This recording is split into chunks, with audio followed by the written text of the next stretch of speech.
Vilniaus vandenų valdoma Vilniaus nuotekų valykla yra didžiausias tokio tipo objektas Lietuvoje, užimantis 56 hektarų plotą. Per parą jis surenka ir išvalo daugiau nei 100 000 kubinių metrų Vilniaus miesto nuotekų.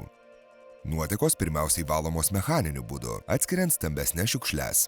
Vėliau vyksta biologinis valymas, kuriam pasibaigus į Neries upę sugrąžinama švarus vanduo.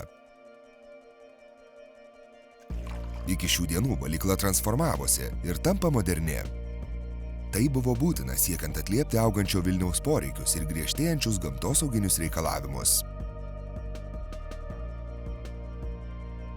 Vilnius yra nuosekliai augantis miestas. Tyro vandens suvartojimas per parą vidutiniškai padidėjo daugiau nei 6,5 tūkstančio kubinių metrų, o nuotekų kiekis daugiau nei 9 000 kubinių metrų per parą. Buityje naudojamai technikai tampant modernesne, į nuotekas patenka didesni cheminių medžiagų kiekiai, atsiranda naujų teršalų. Rekonstravus ir išplėtus valyklą, 2023-aisiais jos pajėgumai išaugo 60%. Didesnė valykla per parą gali išvalyti daugiau nei 82 tonas teršalų. Biologinių įrenginių išvalymo efektyvumas padidėjo net 50%. Valykla ne tik pritaikyta sparčiai augančio miesto ateities poreikiams ir griežtėjantiems aplinkosauginiams reikalavimams, bet ir orientuota į antrinių žaliavų išgavimą.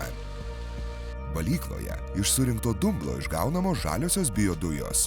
Iš jų pagaminama 25% visos bendrovei reikalingos elektros. Termiškai apdorotas dumblas atiduodamas kompostavimui. Juo tręšiami želdynai ir atstatomi pažeisti žemės paviršiaus sluoksniai.